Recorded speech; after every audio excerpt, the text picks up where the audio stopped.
Welcome everyone to the Virtual Bowl Boys podcast. My name is Chris, and I am joined once again by my good friend, Matt. All right, so Chris, if you have 15 magazines and each one sells for $1.95 each, and you need to sell $100 worth of magazines, how many Tums do you need to buy to handle all the magazines you're about to eat? A lot.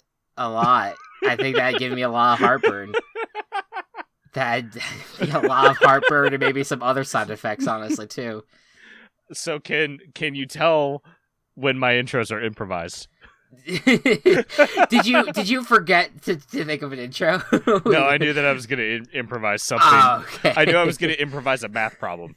Okay. That was okay. All right. That was what I had come up with before. Yeah. No, I was. You know what? I had when you started doing that, and started talking about sales in that way. I started having PTSD because I am currently going to school for applied data science, and a lot of our models that we have to create are for sales. And I all of a sudden was just like, okay, I have to run a linear regression now, and I have to check if the p-value is less than 0.1005. It's just losing my mind. But anyways, welcome everyone to the Virtual Ball Boys podcast. It has been a while. I hope you all have been doing well. We glad we had this little break in between all the action. It was a great NFL season. It was a great VBBFL finale that we had earlier this month. God. And we, of course, congratulations again to the Mansfield Weavers for pulling off an outstanding win. But now it's time to get back to what we usually do. It's our podcast. It's our off-season podcast. It's going to be a lot of fun. And we have some fun segments planned over the course of this spring, as we've talked about before. In my opinion, highly anticipated 776 podcast in terms of its sequel and its third installment. We're looking forward. It's part sequel two, overall. Part 2 to the sequel. Yes, there you go. Which I haven't heard anything about yet, and I thought it would be out by now. Yeah. We're holding out for that to drop, and then we're gonna plan a podcast. Come on, John, 2021. I'm waiting. I'm waiting. Super excited about that. I need it. We're gonna have some guests on too to talk about football, even if they don't know about football, because that's the best part. Is that we bring in people who have no idea what the fuck's going on, and it's brilliant in many ways. But I would call this episode pretty standard. We're just gonna go through.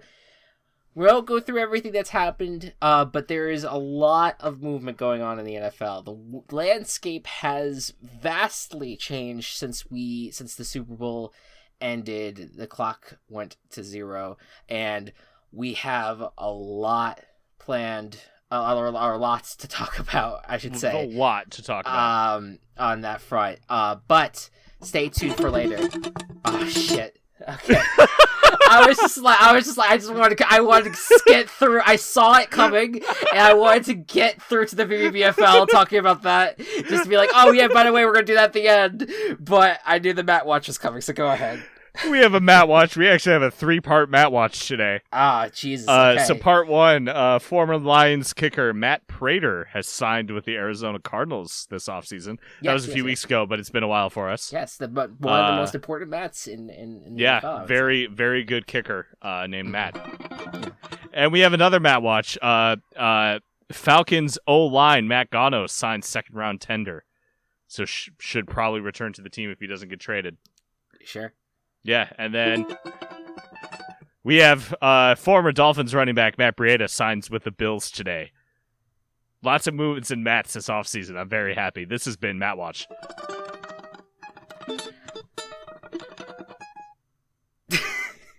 Okay. I was just like, what's gonna be the last note? But it's a lot of Matt news. I think that's really what's been dominating the headlines for the most part on the NFL front. I want this to be an open tables discussion, because usually we were like, all right, talk about 3 teams that they got interesting off. Whatever, fuck it, that's other podcast. Let's just lay it all out. What's the story that is surprising to you, stands out to you about the offseason in any way, shape, or form?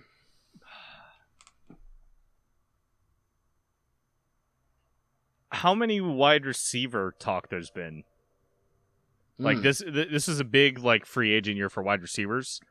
Kenny Golladay, Allen Robinson before he signed the franchise tag, Godwin again before the franchise tag, and just kind of seeing where all these guys would end up.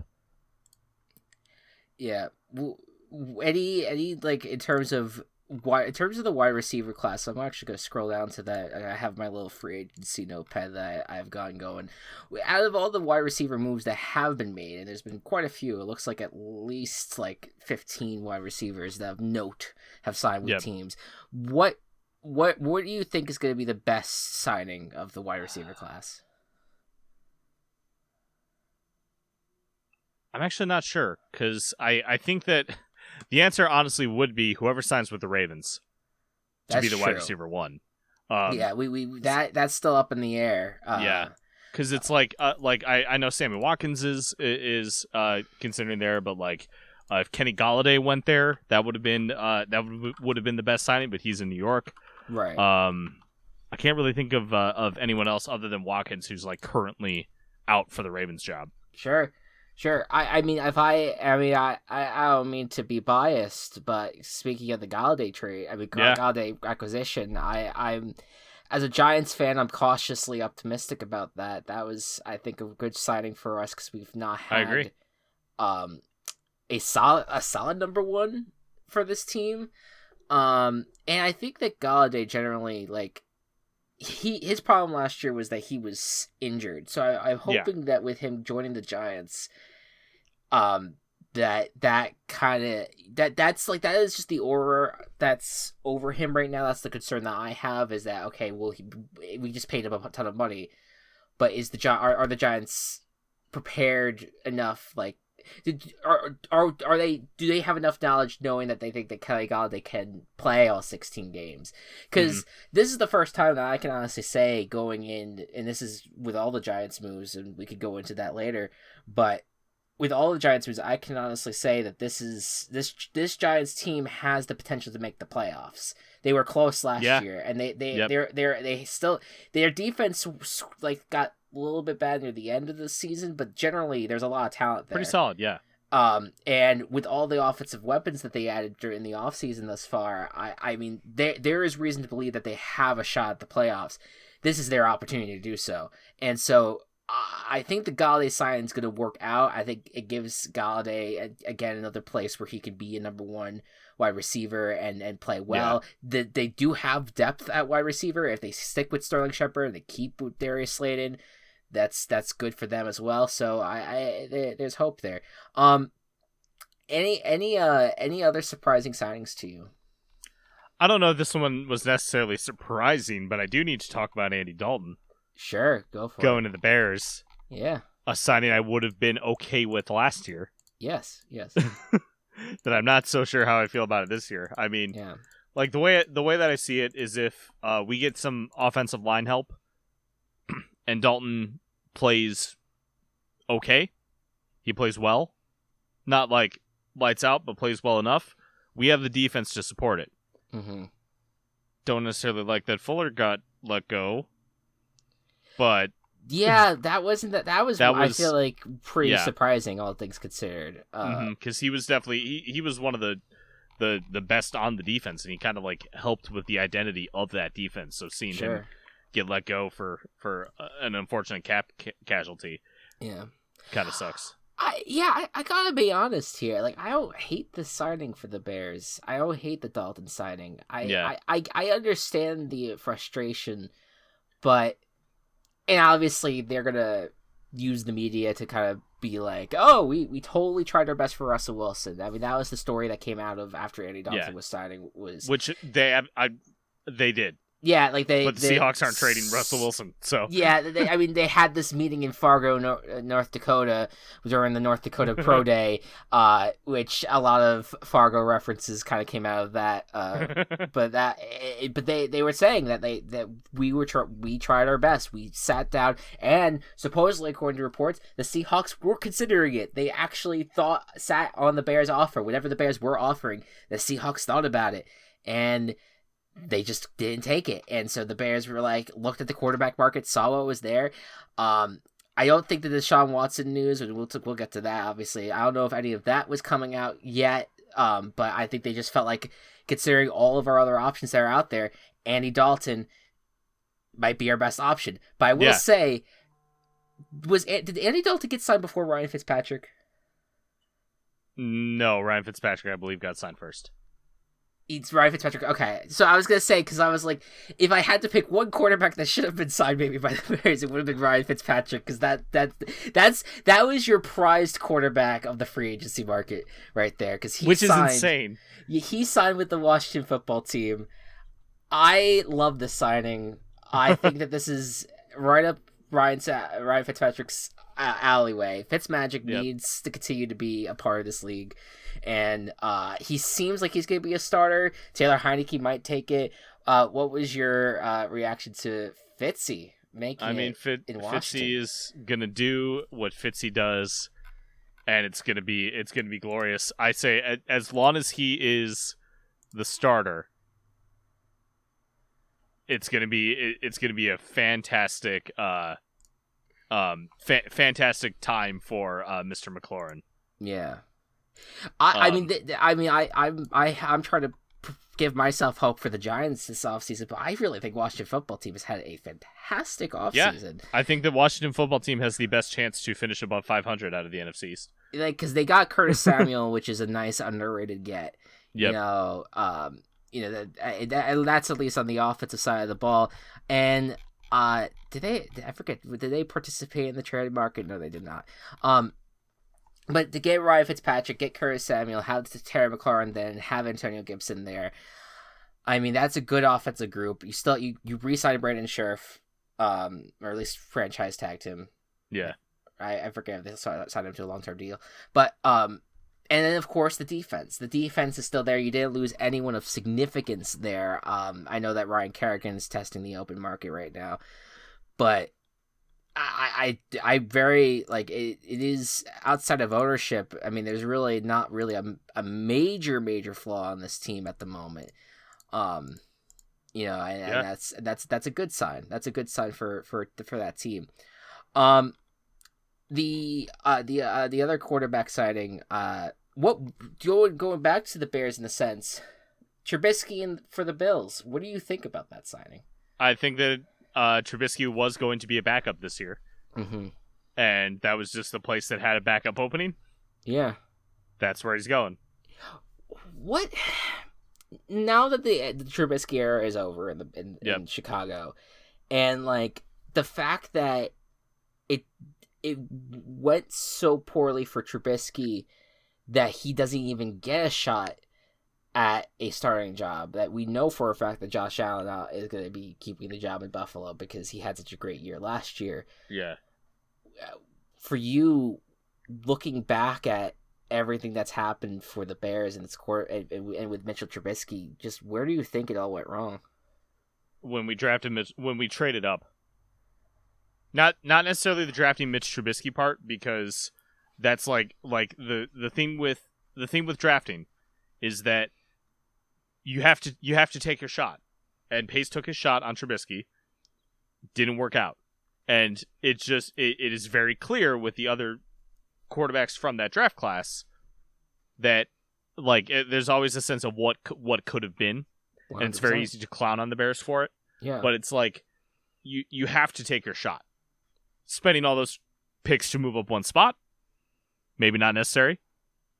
But that was 4 years ago at this point. We need to move on. Yeah. Yep. It is about the team now. It is about what we can do to continue.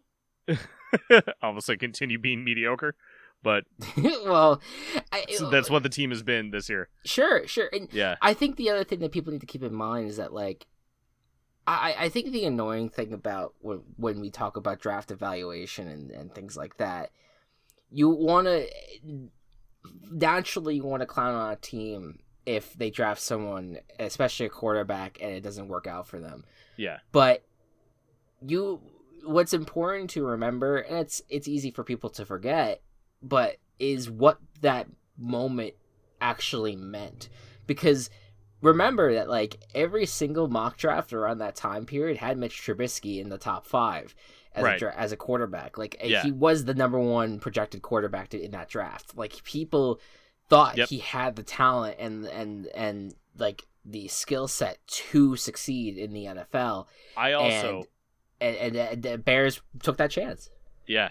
I also 100% guarantee you that Patrick Mahomes on a John Fox team would not be the Mahomes that he is right now. That's how I feel too. I'm like, what makes you think that? Like, because I feel like Andy Reid would have figured out a way to make Mitchell Trubisky's skill set work.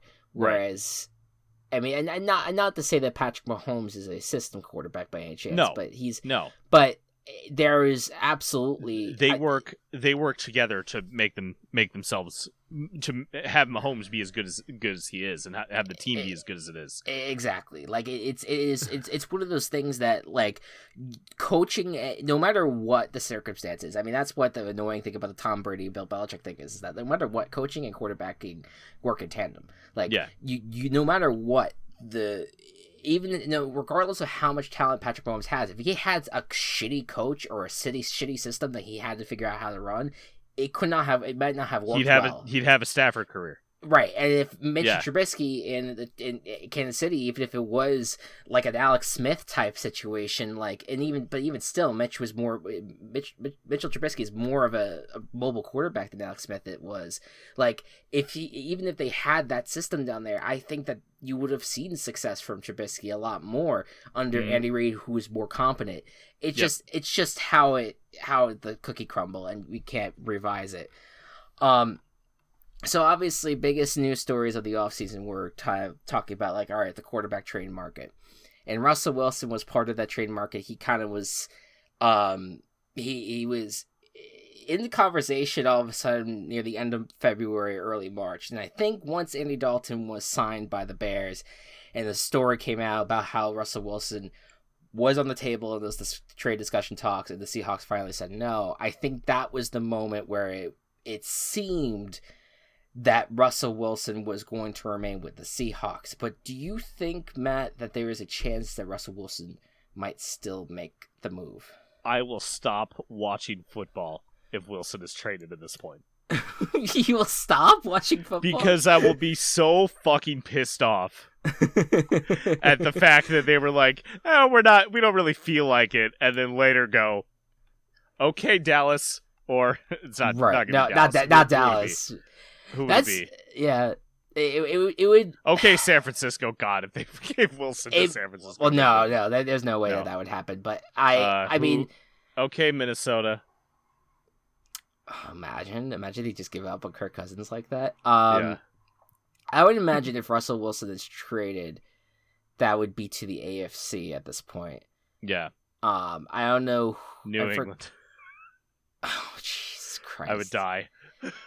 I mean, I wouldn't be mad, but I'd be like, God damn it, man. Speaking of that, and I was going to transition to a more serious discussion, but we can hold off on that. Let's talk Patriots offseason real quick, because holy manoli, I mean, like, what the fuck, Patriots? Bill Belichick's dog is making a lot of moves. He's making a lot of, what's his name again? I forget. Nike. Yeah, Nike's making a lot of moves. Because it really was like, I think the whole idea of, like, oh, the Patriots don't participate in free agency, it's above them. It's like, that's a little bit of a ridiculous storyline because they got Stephon Gilmore in free agency. They got Darrelle Revis in free agency. Like, they've signed no, in fact, the Belichick is notoriously bad at drafting. Right. Well, I think that's why this free agency period has been so active. This was definitely the most active, though, that the Patriots have ever been. Because just to run down some of the moves that they made, they obviously re-signed Cam Newton, which is, I mean, say what you want, but I think there is reason to at least still have some hope in Cam Newton, even though that there was a regression last year. But they signed Jonnu Smith and Hunter Henry, the two top tight ends on the market. Yeah, that was nuts, and that the fantasy world is very upset about that, right? Because it's so hard to get a tight end, and it was like, okay, we have these two that we can potentially rely on, and now they're on the same team, which means you can't rely on either of them. Exactly. Yeah. No. Now it's well. So to me, the way I see it is, obviously from a fantasy point of view, it sucks. Yeah. I find it interesting though because back in like 2011 ish or like early 2000s, I mean they were running Gronk and Aaron Hernandez. Yeah, Gronk and Aaron Hernandez. Like that was the whole thing that they were working, and it was a great offense. And then that. I think that's going to be interesting to watch. They still haven't gotten the big wide receiver. Like Nelson Aguilar is their big wide receiver acquisition. Yeah. I mean, like you probably would have been better signing like a Juju Smith-Schuster or Will Fuller, but all right, I guess you'll take Nelson Aguilar. Will Fuller's with Dolphins, by the way. Love that. That's that. Yeah, I was gonna point to that when we're talking wide receivers. That's a big time acquisition for Miami. And then they re-signed Kyle Van Noy from his time in Miami. Matt Judon's now a Patriot as well. And Jalen Mills from the Eagles, also a Patriot. They re-signed basically a lot of their free agents that they had going to the market as well. I mean, and they're gonna get some defensive players back. Patrick Chung, unfortunately, he's retiring, but you're gonna get Dante Hightower back supposedly. And you trade for Trent Brown. Trent Brown's now back in your building. Like, I mean, there's just so much to look at the Patriots and be like, okay, I see what you're doing. Yeah. Do you think it's gonna result in anything? Yeah. I don't. Yeah, I think that it definitely will. They'll definitely need more consistent offensive play because they have not had that with Cam last year. So if Cam can be a little more consistent, the defense can be stronger. I can see them having some success. I still think the Bills are the team to beat in the division. Yeah, no, for sure. The Bills didn't really regress at all. I mean, no. They released John Brown, but I still think they signed Emmanuel. Yeah, they got Stephon Diggs, and they also signed Emmanuel Sanders, who might be like fill that John Brown role well. Yep. Yeah, no, I'd still think the Bills are definitely the in the forefront of that conversation. What's your thoughts on J.J. Watt going to Arizona? I think it's good. Good for Watt, good for Arizona.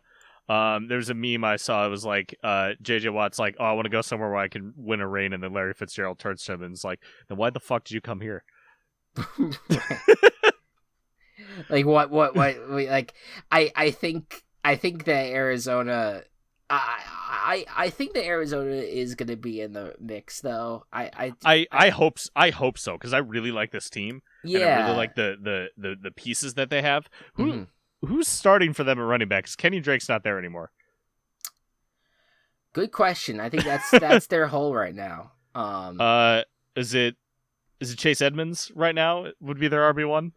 Unless they don't sign anyone else. That's who I would guess at the moment. They haven't. So they signed AJ Green, which I thought was interesting as a wide receiver. Yes, which I think that I think that AJ Green not being the main focus, like being behind Hopkins, being behind even like an Andy Isabella, like would be is a good spot for him. Christian Kirk, yeah. Yeah. Christian Kirk was the name I was looking for. So I think AJ Green is a good fit for this team specifically. Just to give them some more boost, and just like this team likes wide receivers. Imagine if DK Metcalf were on this team. Right. Right. Yeah. Absolutely. It is so weird that JJ Watt's going to be in a different team. But and to see AJ Green also on a different team, like those are two guys that you so associate with the franchises that they left. But it's AJ and JJ. Yeah, AJ and JJ. You know, as the hit sitcom coming to Arizona, it's great. We'll see how that works out. And shout out to the Browns. They beefed up their secondary with John Johnson and Troy Hill.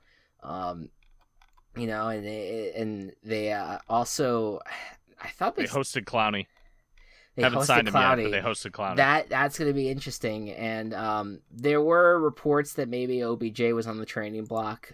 We'll see if that goes anywhere. I think if they keep him around, it's fine. Well, it's You say that, but the Browns have been better when OBJ is not playing. That's true. And you would think you think that they would be better with him on the field, but he like demands targets to be thrown to him. Yeah, even when he can't catch them. So it's unfortunately true. What's your thoughts on how the Panthers did this far in the offseason? Because I feel like I've seen the Panthers show up a lot. Their name. I haven't actually been paying a lot of attention to the Panthers. to the Panthers. No, It's all good. So what I can at least attest for is that they did get some signings on the defensive side. They signed both Denzel Perryman and Hassan Reddick. There's also, if I could freaking find it, they signed Dan Arnold.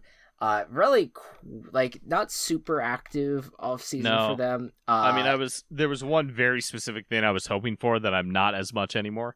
Sure. And you know what that is. Of course, yeah. Yeah, that was that. I guess that could be our transition to that real quick. Yeah. Last March, I think none of us expected what we expected in terms of like the world turning on its fucking head. And so like entering this March, I was like, all right, well, I hope that at the very least there's nothing that's going to be surprising or shattering or anything that happens. And luckily, there's been some fucked up things that have happened in March, but like it hasn't. Our worlds have, in terms of on the COVID front, are slightly improving, and things are kind of looking up on that front. And we also, but in terms of like shocking things to happen in March, there's a plethora of them, and one of them is how Deshaun Watson is apparently a serial sexual like assaulter. Like, what the fuck? So to kind of, I'm laughing because I'm just like, it's so fucking, oh my God. I hate it so much. So long story short, apparently this guy, Tony Busby, is his name. He's a Houston lawyer. I think a lot, he initially came out, said that he had a civil lawsuit, and that had one accuser against Deshaun Watson, essentially that Deshaun Watson exposed himself to a massage what are they called? Massage parlors. Well, the person that does the massaging, masseuse, that's it. The masseuse that kind of, and like he exposed himself, and that he kind of forced himself supposedly on her for sex, and it's gross. It's very gross accounting of that. That was one lawsuit, and there's people who kind of were pointing at, oh, well, Tony Busby, he's an attention-seeking lawyer because he's once said that he was best friends with the McNairs, and that he once also said that he also put billboards up saying the Texans should draft Johnny Manziel, and all the stuff about how Tony Busby is supposedly this like crooked lawyer, and it's like, okay, that's fine, but then one lawsuit turned into two lawsuits, and two lawsuits turned into 5 lawsuits. And I believe we are now nearing 20 lawsuits against Deshaun Watson. Yeah. This is not a pattern that you want to follow. To me, it's like, it's stunning. And obviously to me, and you, I know that you stand on the same side where we obviously believe the victims first. And I think that's, I mean, the fact that they're, we don't know. I think a lot of the accusers at this point are anonymous, but the fact that there are all these lawsuits at this point, and that I don't know how a lawyer would go out of his way to make up accusers to file 20 lawsuits. I don't know how he would not get in trouble for that. Yeah. So I'm going to say that the lawsuits are legit. Yes. And I think that it's just one of those things that you only know so much about a person when they're a celebrity. You only get to see what you see, how they present themselves, and how Deshaun Watson always presented himself as being the upstanding individual who, took care of people and, was, the face of Clemson football, face of the Houston Texans, took care of people in Houston when the hurricane hit. All these like great things, but you truly don't know who that person is because none of us have met him. Yep. And there's not to say that everyone has I think everyone has a darker side, but it depends. I guess, like, I don't know. There is a darker side to individuals sometimes, and unfortunately, we have now seen a very, very disturbing side of Deshaun Watson that might be one of the biggest fall from graces.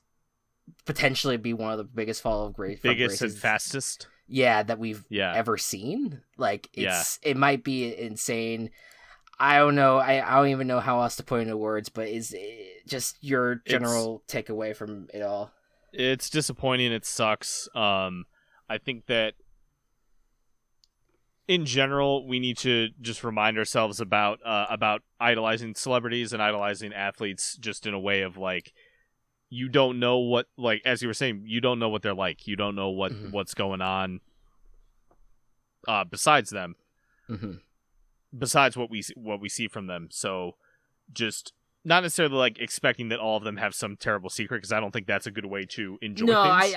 I was trying to find the right words for it. Yeah. Yes. No, it's not that everyone has a dark side, but it's like you don't know for sure. Yeah, so it's not putting people up on a higher pedestal just because they're famous. Mm-hmm. And expecting them to be perfect, because unfortunately, like Watson, people are going to let you down. Yeah. Some people will. And that's, I don't think that should take away from you enjoying specific people and otherwise, but you should just be conscious of the fact that they're not going to be perfect. Yeah, I think at the end of the day, it's one of those things that, like, it's important for us to keep tabs on people and like before you do end up trying to worship them. I mean, both of us have a jersey of Watson. Like, it's like I don't have a Watson jersey. Oh, you don't have one? Okay, well, yeah. I'm the sucker then. But I'm been a huge fan of his since Clemson football, and it is shocking and it sucks, but obviously I feel more for the victims, and I want them to get the justice, and I want him to get the punishment that, or I don't want to put it that way, but just he needs to he needs to be held accountable for the actions that he decided to take, if for sure that he did, and I tend to believe that he did. And it sucks for I guess us as a fan base, because because of his idiot, like him being an idiot and him doing these terrible things, like we lose out on a great talent, but he's the one to blame. He's the one that he was the one that took it away from us, because he's a fucking idiot and he shouldn't have done that. So we'll watch it as it unfolds. It is a fascinating story, because it is. I think Jimmy Traina of Sports Illustrated kind of said it best. It's like, although he was like, it's either the biggest frame job in the history of sports, or it's the biggest fall of grace from this history of sports. I tend to believe the latter. Yeah. But it is just a wild thing that I think all of us going into the March we're just excited to see where he was going to land and what team he might be playing for. And now we're talking, is he even going to fucking play football again? And in my opinion, if he did these things, he should not be. Nope. So, that's where I'm at. Any in terms of anything, any other signings that stood out to you? Because I have like one or two last things. Nah, nothing that stands out. Okay. Nope. I just to kind of round out what I wanted to talk about when it comes to the Giants. they signed Kyle Rudolph, who is expected to get surgery this offseason, and he's gonna be he's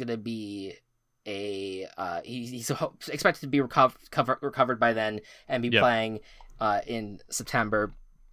So that's interesting.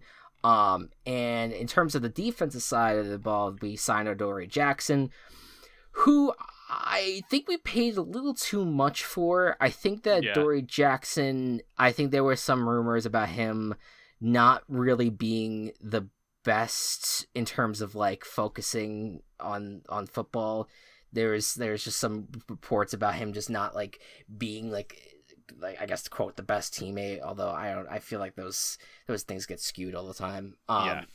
But I don't think that he had a really great rookie year, and then ever since then he kind of dropped off. So I'm not super stoked about it. I think everything that the Giants did ultimately was a big old risk, and I think in some ways I do think it's a good risk.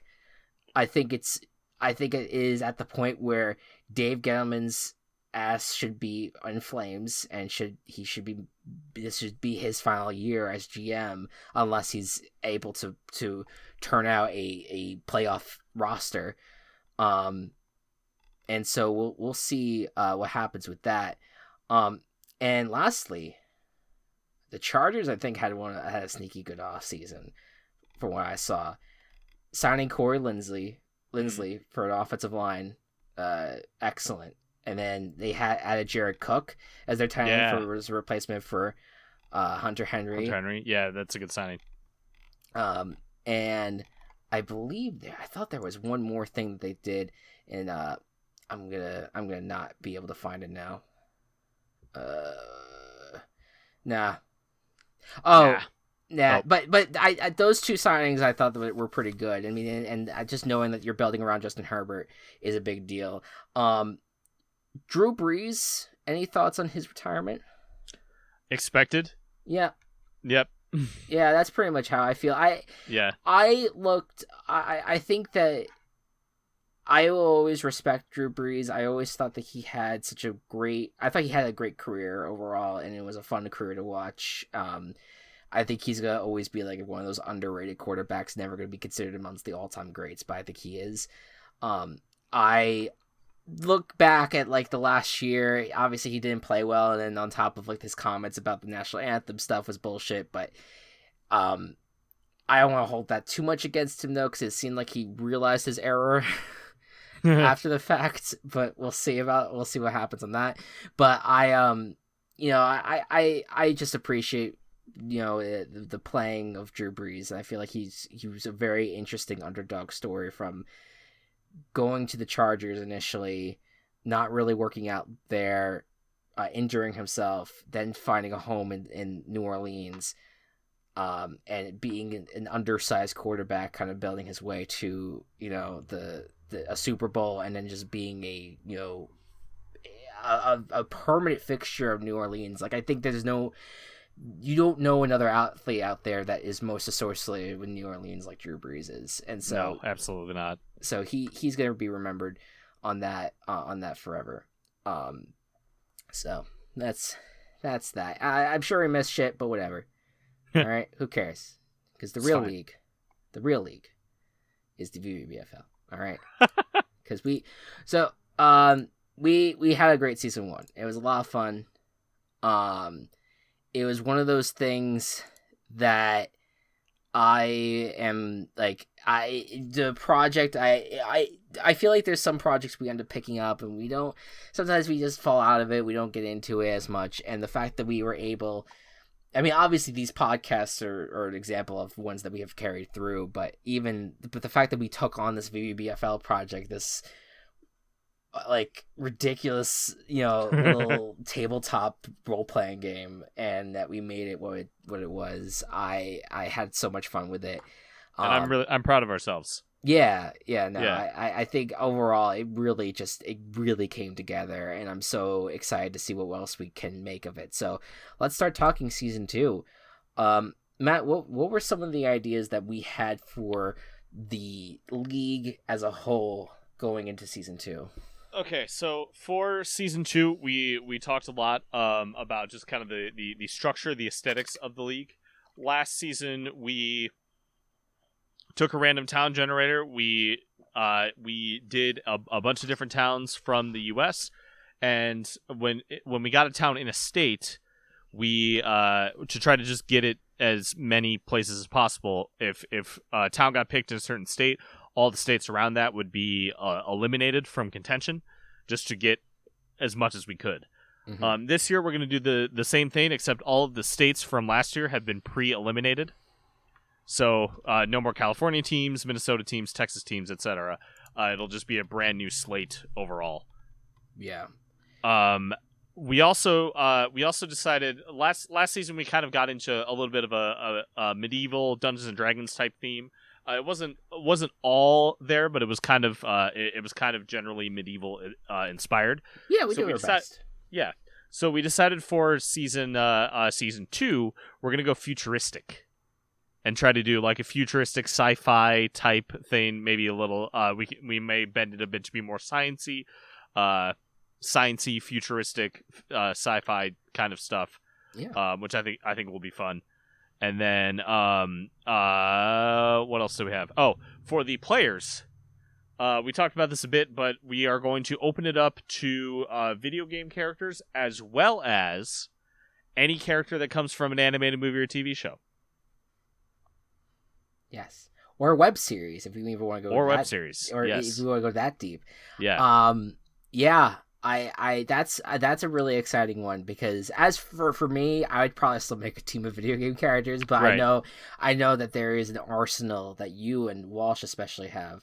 Oh yeah. that in fact, I think Walsh and I could draft entire teams with just animated characters. Yeah. No, I think that's it opens up a realm of possibilities for people, and the same rules will apply as we did with the video game characters. Is that try not to like I mean, it was easier with the video game one where it's like, just don't draft people from Madden. I mean, that's just right. So easy. Yeah. Those are real people.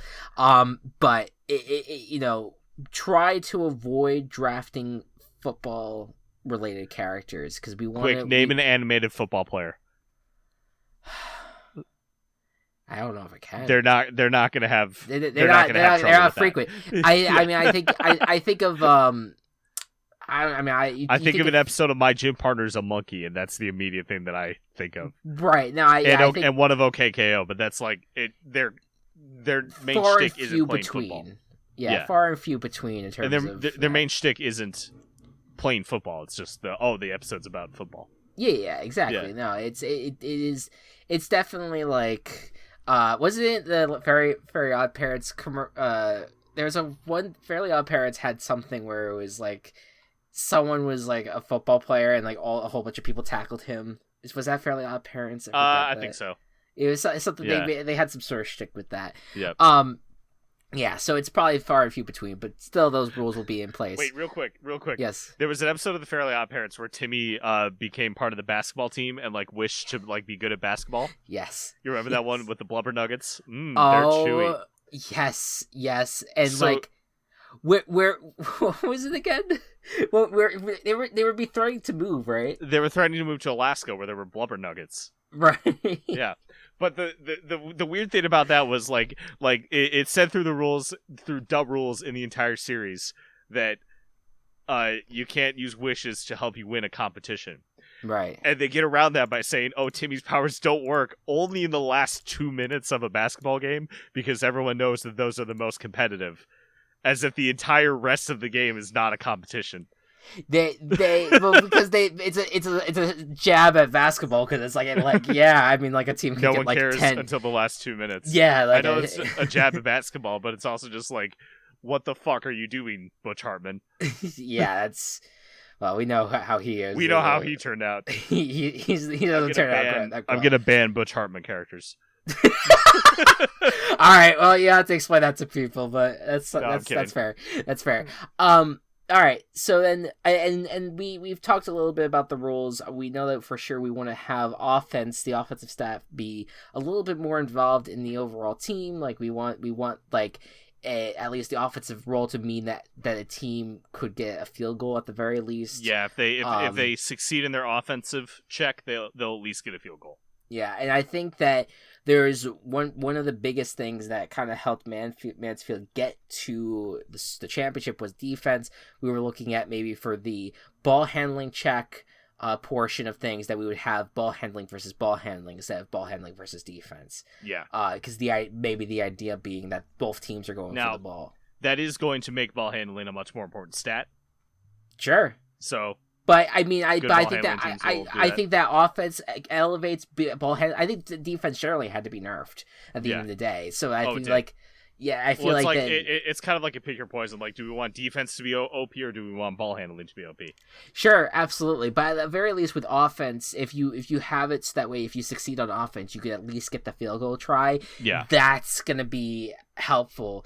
And maybe we have it be like you could try to kick it with disadvantage or something. I don't know, but I think generally making the offense more important is going to make the games more important overall, and it will make teams like Phoenix City not fall apart because that at least having that 12 on offense is going to be helpful, helpful to them in some capacity. So those rules we'll get more into when we get closer to actually playing these games again.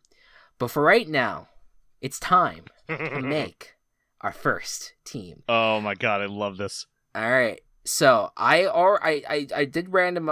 I did hit random already on this. I didn't see what the teams were. The number one here is Ketchikan. I'll spell that. It is Ketchikan, and my dude, it's in fucking Alaska.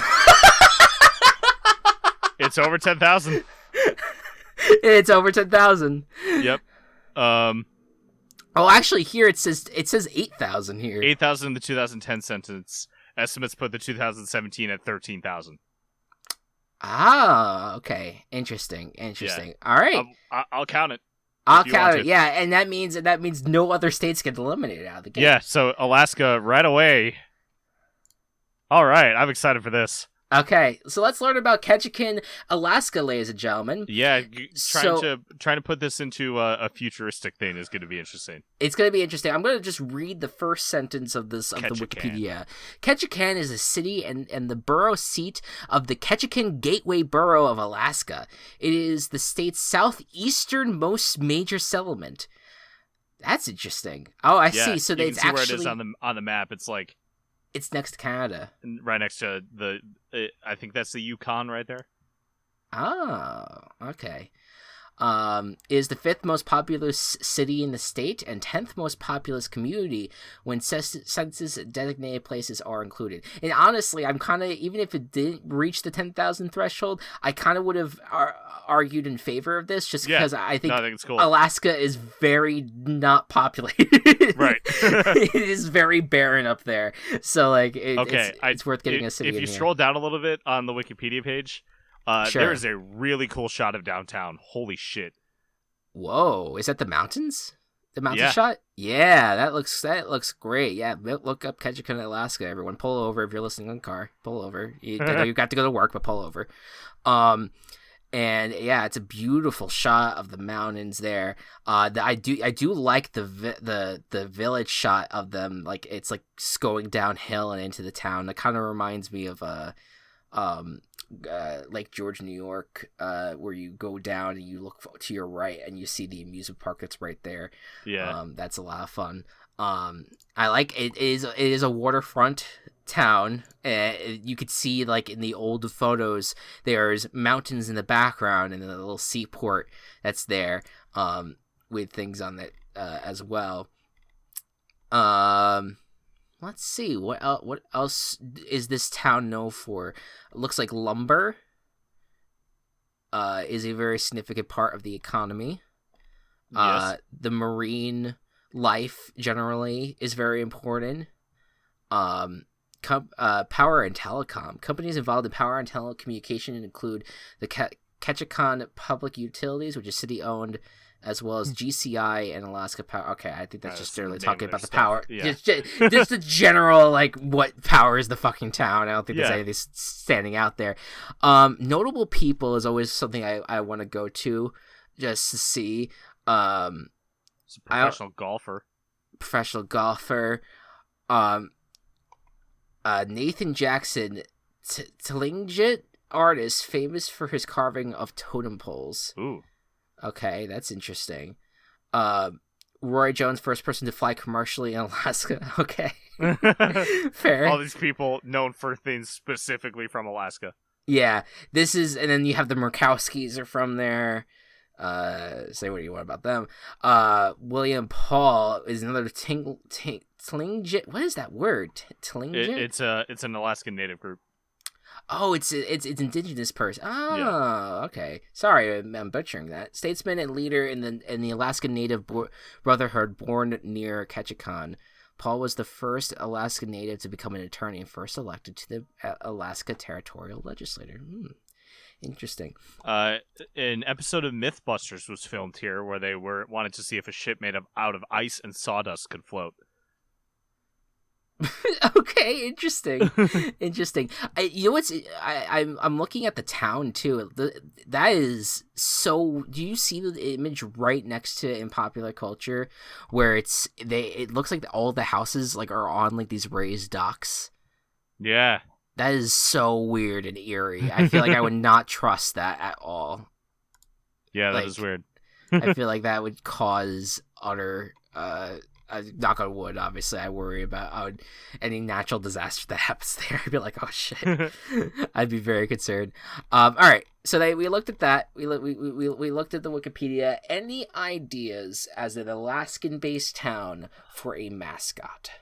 This was a hard one to start with, but we can do it. Oh yeah, I totally recognize that. Yeah, it definitely, they rely a lot on their native legacy on their town website. Although that I worry a little bit. We're not going to name anything. No. I know. I'm not. I'm just reading about it. But it seems like it's hopefully not culturally appropriative. And then they have local artists talk about their nature, talk about fishing. Is there anything futuristic about fish? Not sure. It's a hard one out of the gate because we've carved ourselves into a very specific hole. So my initial thought is to think about like the state of Alaska as a whole, and the fact of how fucking huge it is. Sure. So like, if we want to go a space ride, we could do something like planets or giants for like those being large. I mean, giants isn't that creative of a name. Sure. Well, I have an idea. What's that? Ketchikan Krakens. Ketchikan Krakens. Okay. Now Krakens aren't that futuristic. I know, but they're a little sciencey. They're like in the sci-fi realm of things. What do you think? A little bit, just a bit. Little bit. I would say those more fit fantasy. Okay, fair enough. I just want to throw it out there because it's a nice definitely alliteration. You know, yes. That's what I'm thinking. I am trying to think of I see they have like a constant moving like video thing that I'm watching, and I see like black bears that they're just kind of like watching walk through the woods, which I'm like, okay, space that's bear. everywhere though. The space bear. Can I just tell you, and this is maybe going on a tangent a bit. Yeah. There is a startup baseball league that recently released a bunch of team names, and one of them was Otterbots. They're the mascot is literally an otter as a robot. That's fucking sick. So we could go in that direction. We could. Like, the options are there for us. Our options could be futuristic or sciencey versions of real animals. Exactly. Yeah. Yeah. Like if we want the black of space bear. for black bear. right. Like there is something there that we can work towards.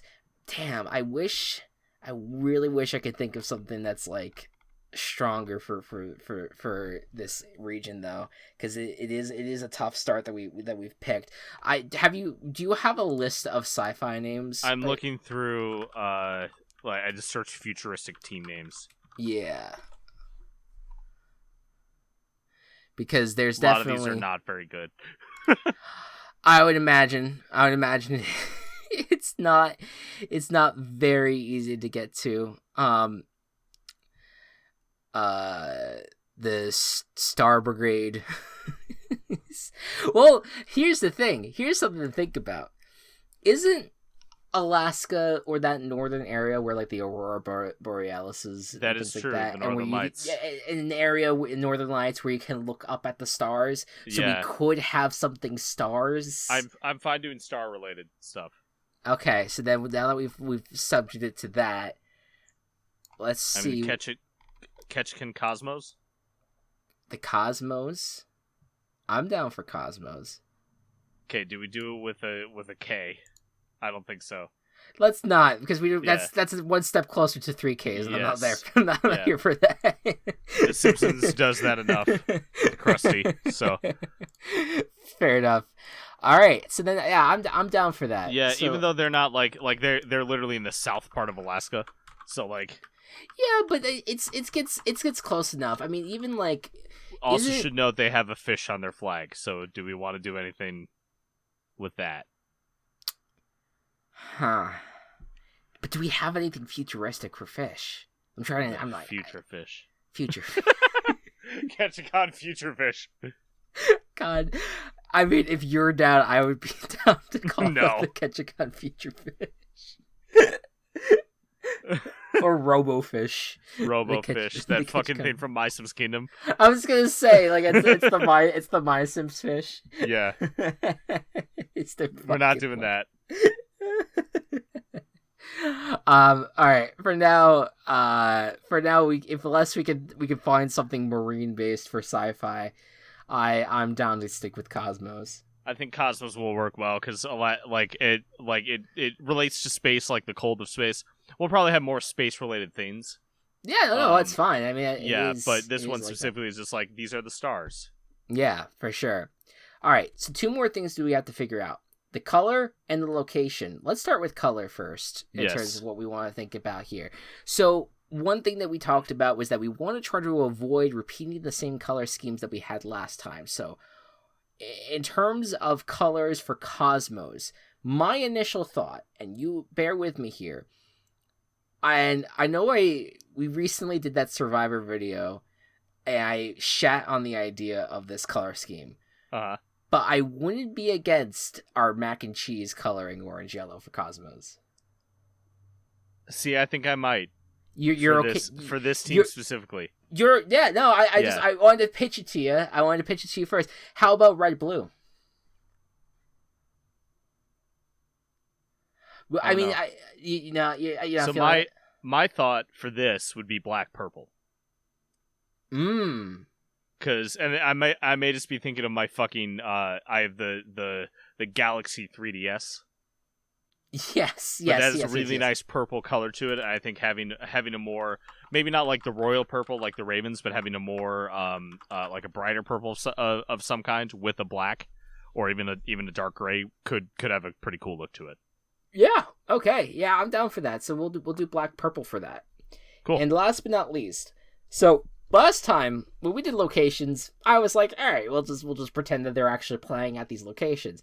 We didn't really get to use that much when we ended up doing the games themselves. So I thought, what would be something that we could play with? So I figured, let's set up settings in video game universes where these teams call their home. So they're not going to actually play in their actual states. They're just going to be playing in the universe representing their town. Yep. So with that said, I have a random game generator that will pop up a random game, and I cycled through these beforehand to get to a game that we could use. Okay. How about football in Fall Guys Ultimate Knockout? Yes. Is this and considering that they are going through a sci-fi theme, very timely. That works out well for us. That the location is going to be the Fall Guys Ultimate Knockout universe, and so basically that just gives us an opportunity to play with and to work with, and it'll be a lot of fun, and it gives anyone who picks this team, who will pick for this team, it gives them an early sign to be like, hey, maybe pick a Fall Guy. These characters may work well for your team in this universe. Yeah, so that is all things that will be brought forward to, and that will be another thing for people to consider when picking which team they want to represent, because that way they could be like, all right, this is my perfect ideal team to represent this universe, represent this town even, and represent just this team. And most likely people are just gonna pick these teams because of how good they look, and that's fine. That's a valid thing as well. But wonderful uniform design and Walsh's excellent logo design. Yes. Which unfortunately we didn't really get a chance to use your uniforms as much. No, that's all right. That was more just a pet project of mine. Yeah, if anyone, listen, we are on search for fans who are artists who enjoy drawing and coloring in football, them in football uniforms. That's the goal, is to give you a template to work with moving forward. So to recap, our first team of VBBFL Season 2 is the Ketchikan Cosmos, a black and purple team from Alaska, and who will be playing games in Fall Guys Ultimate Knockout. We have a fun off-season for you guys. Oh, God, I can't wait for more teams. We have many a team to build. We were deeper last year around this time, so I guess we apologize for the late start this time around, but it's okay, because anything to kind of get us prepped for this league. So we're gonna next time when we meet, we're gonna do even more stuff. We might have I think we'll do a fun segment next time. Maybe we'll have a guest on for just a random thing, but we will build another team for the VBBFL, and of course talk about any other NFL news that is afoot. Indeed. But any final thoughts on the world of football, my friend? Just be kind to yourself. Players are people. Not everyone can be good. Yep. And that's it sucks. It fucking sucks what's going on. It's why we kind of are like, let's talk about other football things first, and then we'll go into into the Watson talk. But it absolutely is a bummer. But at the end of the day, there's more deserving people in the league. There's more fun players to watch. And at the end of the day, we'll wake up every day still with the knowledge that there's still good football out there. It's okay. Yes. It's okay, But with all that being said, thank you all so much for tuning in, and we will see you in 2 weeks. Good night and good ball. Virtual Ball Boys has been brought to you by Team Chaos Productions. Find us on Twitter at Virtual Ball Boys, and find more of our work at Team Chaos Pods.